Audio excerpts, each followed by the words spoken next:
Welcome back to one more presentation on communication technologies. As you can see in this slide, just to recall what we had discussed in the previous presentation, we had discussed about the other two communication technologies your Bluetooth and Zigbee, right? So those were the two communication technologies that we generally use in our IoT scenario, as long as the physical and data link layer communication is concerned, right? So what are their characteristic features, where they are used, right? How do they you are using those communication technologies, that also we have seen in our previous presentation, right? So today let us go to one more very important and very well known type of communication technologies, that is Wi-Fi, right? So Wi-Fi, as you can most of you are very well versed with Wi-Fi. You must have transferred a lot of data using your Wi-Fi you may be using almost on a very regular or routine basis, right? But let us try to look into some of the technical details or the technology behind this Wi-Fi. So basically it is electromagnetic radiation, right? So whatever the communication you have between source to destination or a transmitter to receiver, they basically are the electromagnetic radiations. They are the EM radiations. This is one thing you should know. But having said that, when you speak about the electromagnetic radiations, they are not yet proven to be harmful to human body, as per even the WTO world WHO reports. So far nothing has been reported in terms of their ill effect on the human health and all. This is one thing, right?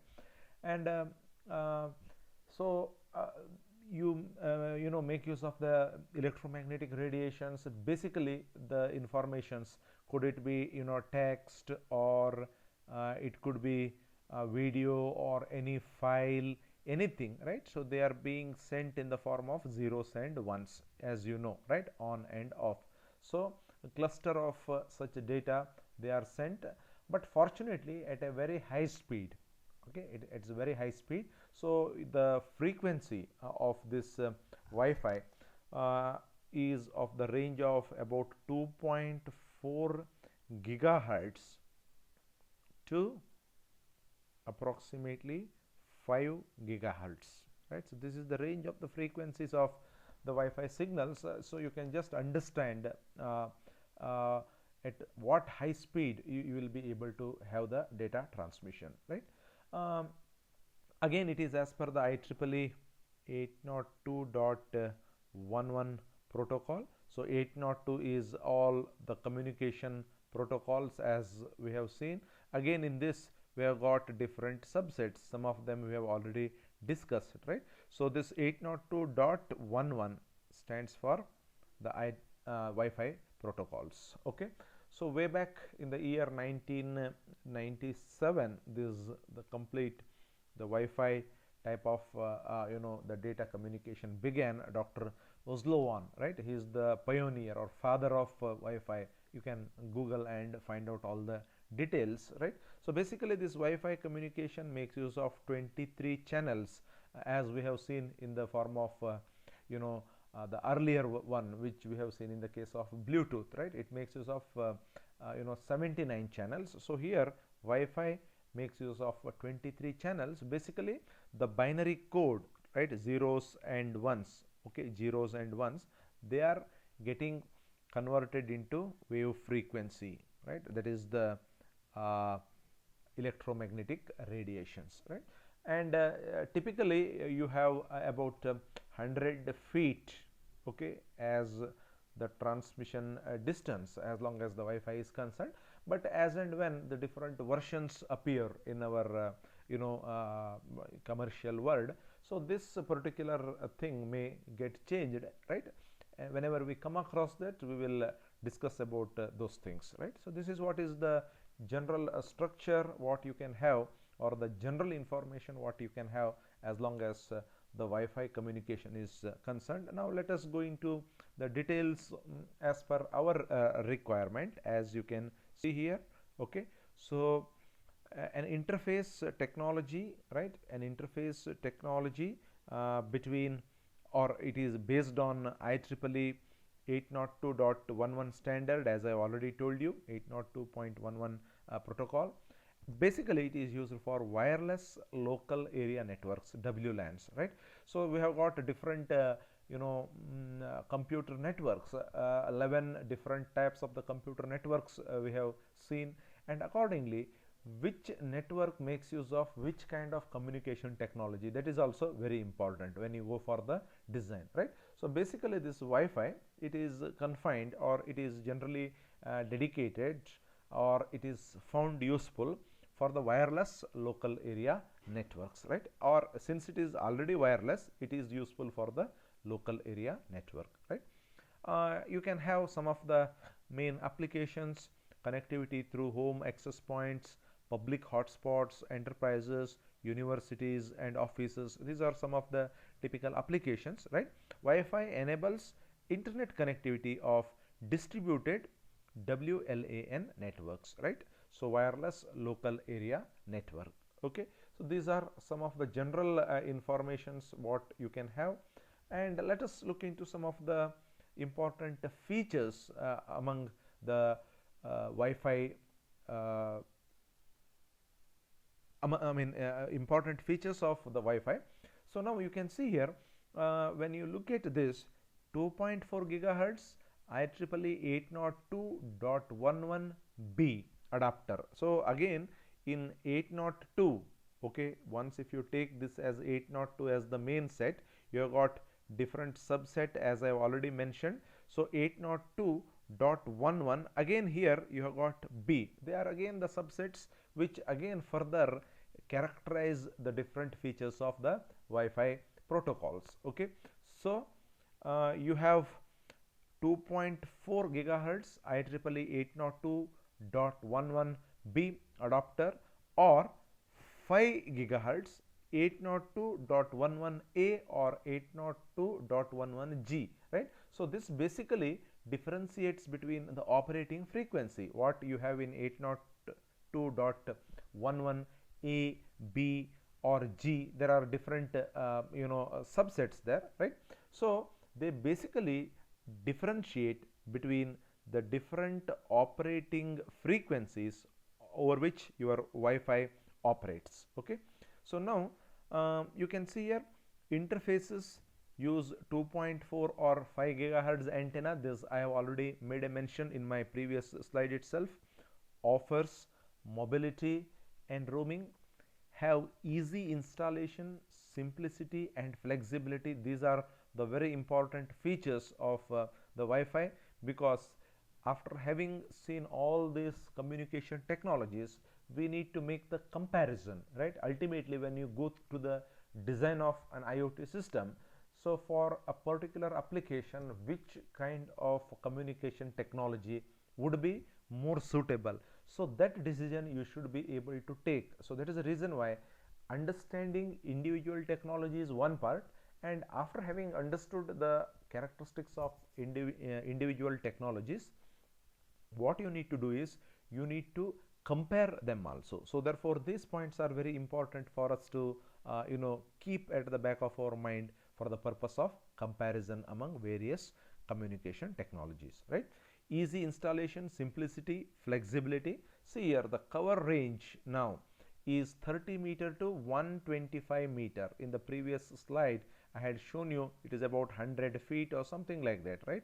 So now 100 feet and 125 meter has got lot of difference, right? So that's what is the versions, the new versions which are made available to us, right? So accordingly you have lot of changes in these figures also. Let us not much worry about these figures for the time being. Now let us take it for the granted that we have the communication range from about 30 meter to 125 meter. Limited coverage version, that is 802.11a, which coexists with B and G. Other versions, I mean, if you want to have a higher coverage or broader coverage, 802.11b, 802.11g for higher data rates up to say 54 mbps, or even you can have that for 802.11b, right? So that means in a nutshell, this 2.4 gigahertz, the basic frequency range whatever you have, that is realized using these IEEE standards whatever I have mentioned here.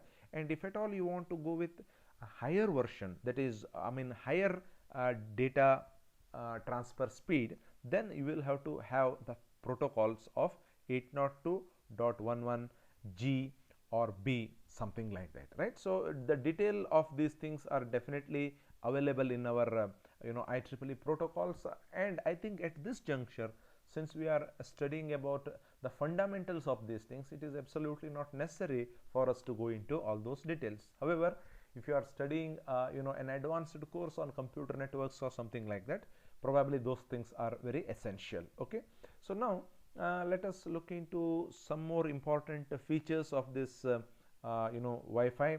Okay, interoperability with wireless as well as wired infrastructure. So probably this you must have seen, right? So you take the connection from your main telephone line or something like that, then you have got your wireless router here, right? So then you have these Wi-Fi signals coming here. You have your tablets or your mobile phones or your personal computers which are Wi-Fi enabled, right? So it is possible for you to have this kind of system if this is the wireless or Wi-Fi router.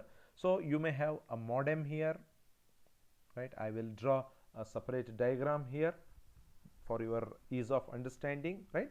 So you take the connection something like this through the cabled network.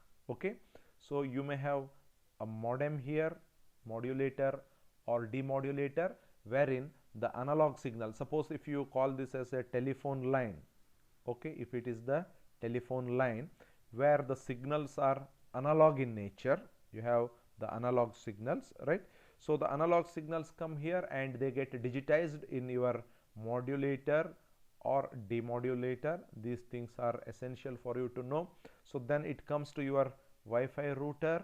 This is your Wi-Fi router. You have got an antenna or something like that, wherein you pass the signals in the limited area as per the specifications of your Wi-Fi. Okay, so then you have the different communication devices here, A, B, C or something like that, which will have the Wi-Fi adapter. They take the signal and they can send the signal also. And see here, the modulator and demodulator does the work of both modulation as well as demodulation. Whatever the digital signals you have here, you have got the digital signals. Okay, so these digital signals are again converted back into the analog signals, and they may be transmitted over some other telephone network or something like that. So you can transfer your information from here to any network you want, as long as they are all connected. So this is the general thing which you can see in case of the Wi-Fi connectivity. Interoperability with wireless as well as the wired infrastructure, that's what I wanted to mention. Ensures compatibility and enables easier access and hide complexity when enabling the wireless access to data, media and streams, applications and service, right? But here we have got certain limitations also. As long as the Wi-Fi is concerned, there may be some other devices which operate at the same frequency. They may become hindrance for your Wi-Fi signals. Sometimes walls, okay, suppose if your Wi-Fi router is here, so in the adjacent room, if it is blocked by a wall, you may get the reduced signal levels that probably you have already experienced. Suppose if you have got a microwave oven or any kind of things which work with the similar frequency at which the Wi-Fi operates, then also there could be interference and you may not be able to get the proper signals there. And these things are generally very negligible in nature. So that's the reason why we generally do not come across severe problems because of these things, whatever I have just made a mention about. Okay, ensures compatibility and enables easier access, hide complexity when enabling the wireless access to the data, media and streams, applications and services, right? So you have plenty of applications as long as your Wi-Fi communication is concerned, right? So you use them in where not, right? So you have them in the automobiles, you have got them in instruments, right? You have home networkings, right? You have sensors, actuators, industrial devices, nodes, computers, tablets, mobile phones, printers, and so many applications you have as long as the Wi-Fi is concerned, right? But here one thing is that some of the limitations as long as the Wi-Fi is concerned, one I have already made a mention just now, that is where you have some kind of obstacle for the signals. If you have got some physical obstacles, or you have some devices which operate with the same frequency of the Wi-Fi bandwidth. The second thing is that comparatively little higher power consumption,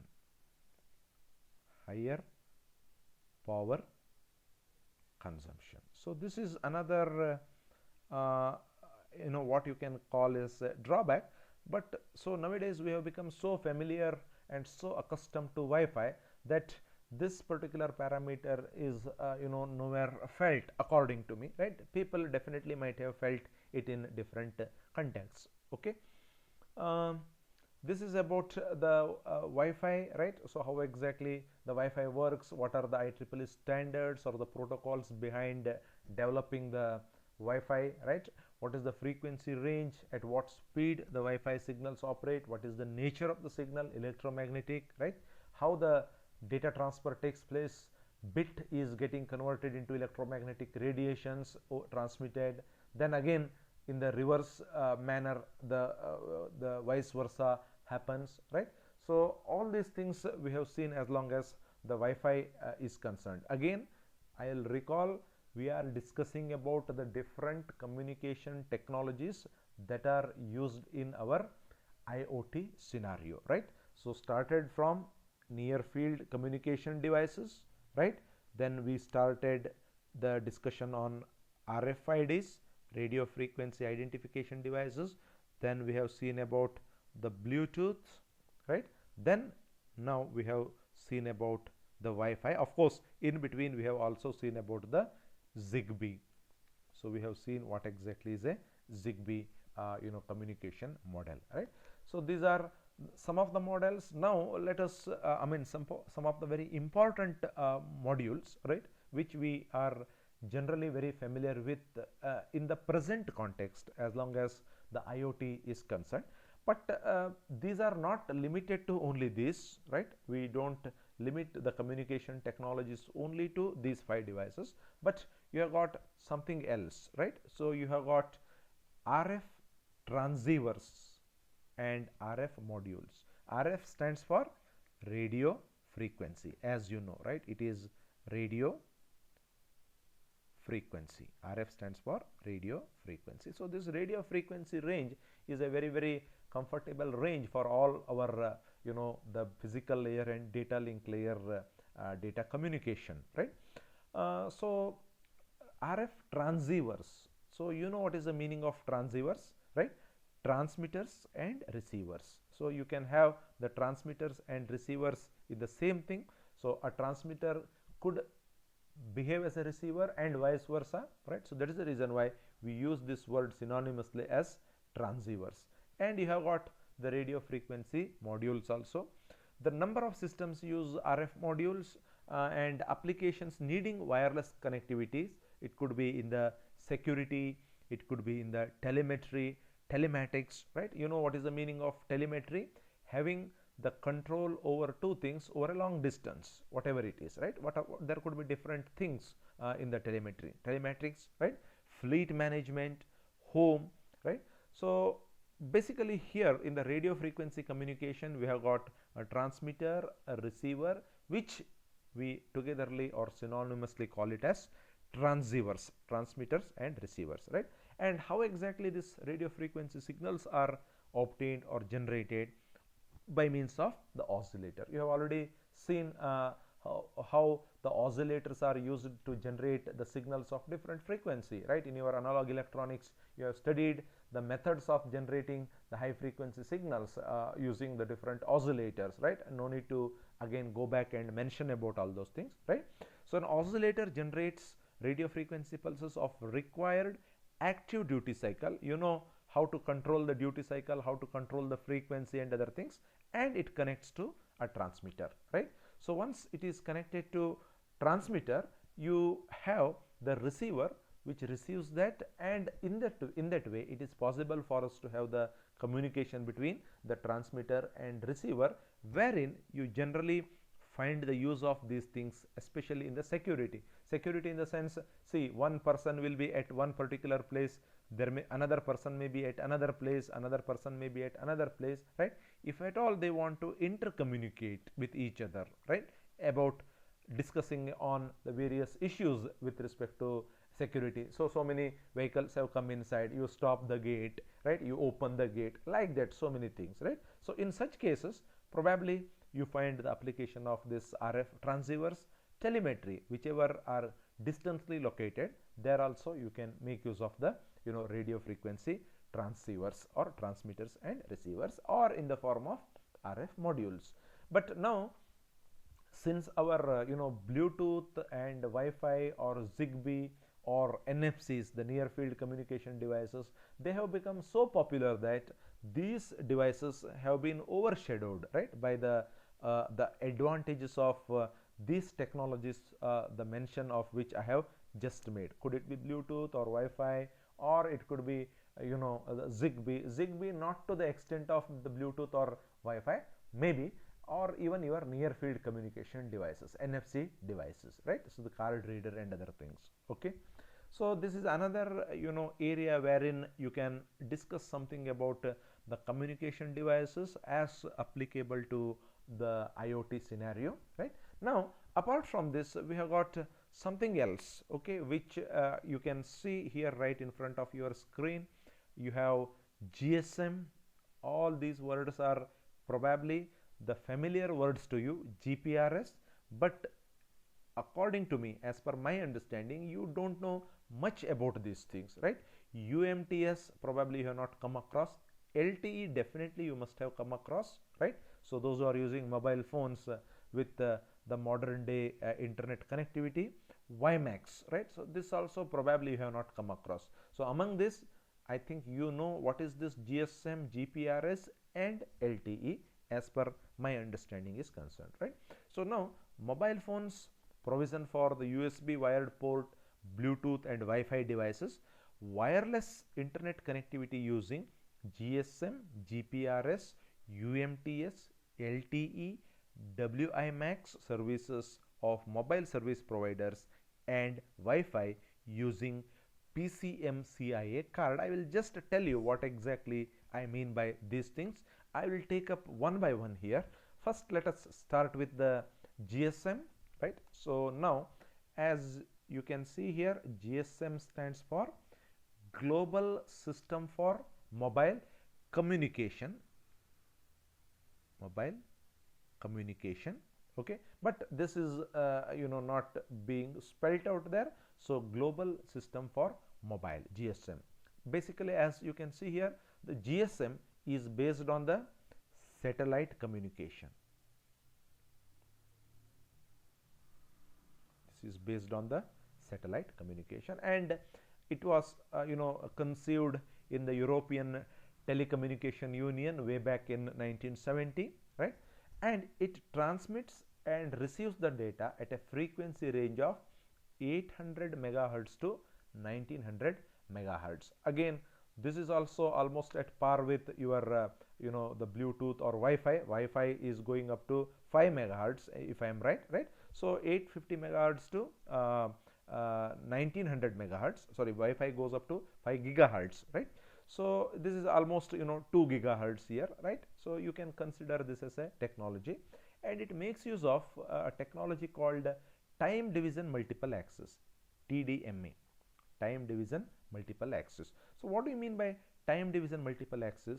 Basically, using the time division multiple access, the data is getting converted into digital signal and it is sent through different time stamped channels at a rate of 64 kilobits per second to 120 kilobits per second. You have got two major technologies earlier, right? Maybe they are not that popularly being seen today: CDMA and TDMA, time division multiple access and coded division multiple access. These are the two technologies that were used: time division multiple access and coded division multiple access, right? So basically this GSM makes use of time division multiple access for the data transfer, right? So this is one technology. This is also used basically as one of the communication technologies in our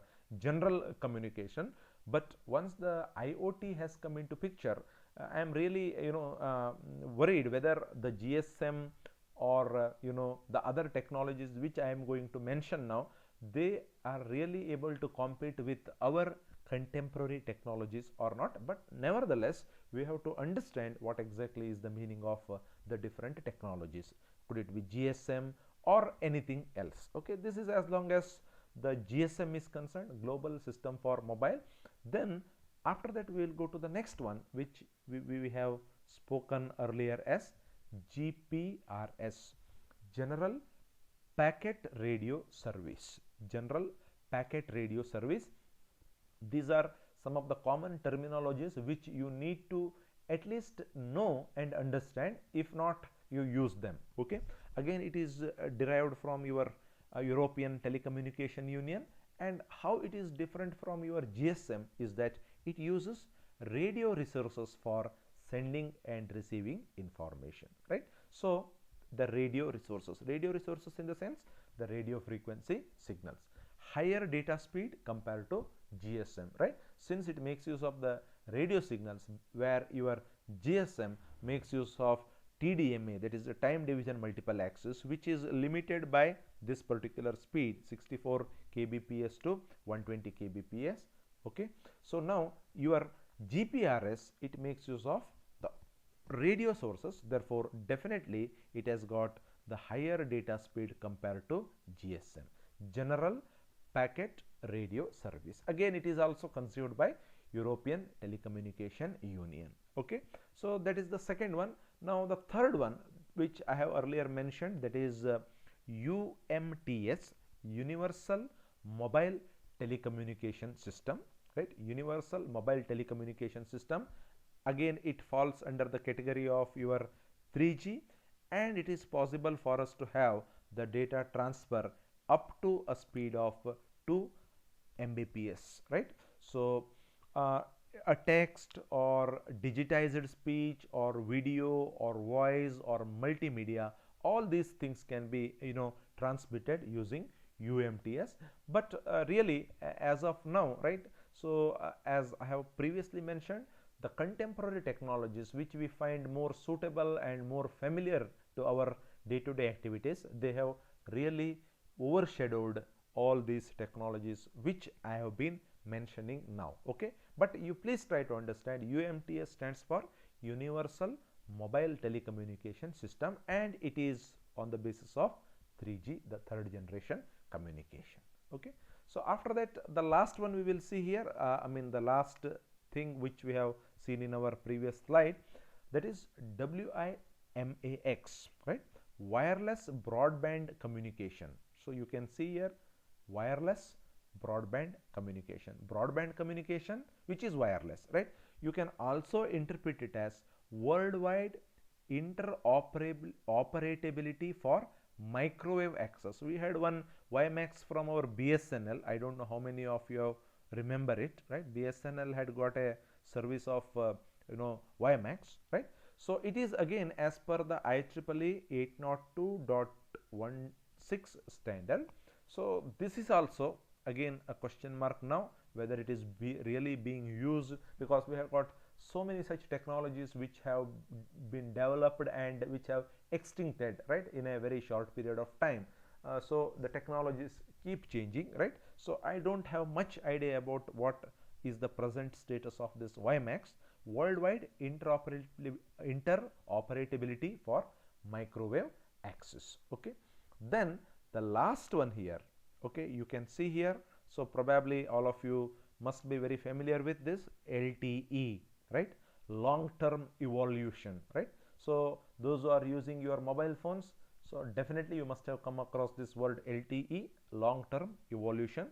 Supports only data 10 times faster than 3G, right? So this LTE is 10 times faster than 3G. So it is very importantly, please note it, it is the IP based communication, internet protocol based communication.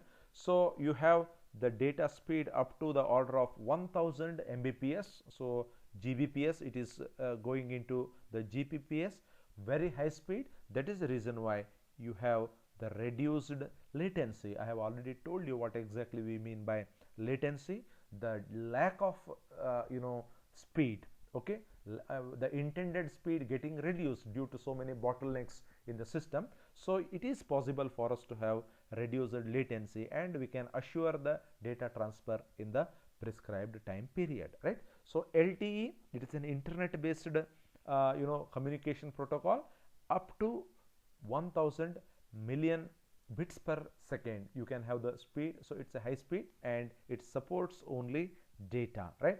So that is the reason why whenever you speak in your mobile phones, your internet data gets disconnected. Probably you must have observed that whenever you get a call, okay, so during the period of call you get the internet connectivity being held, right, for some time. Again, once your call is over, you again resume the internet connectivity. Probably these are some of the things which I assume that many of you have observed, right? So it's internet based protocol or communication with a very high speed to reduce the latency, right? So in this way, now we have seen about these GSM, GPRS, UMTS, LTE and WiMAX. So these are also some of the communication technologies, but definitely not the contemporary communication technologies which were there since quite a long time.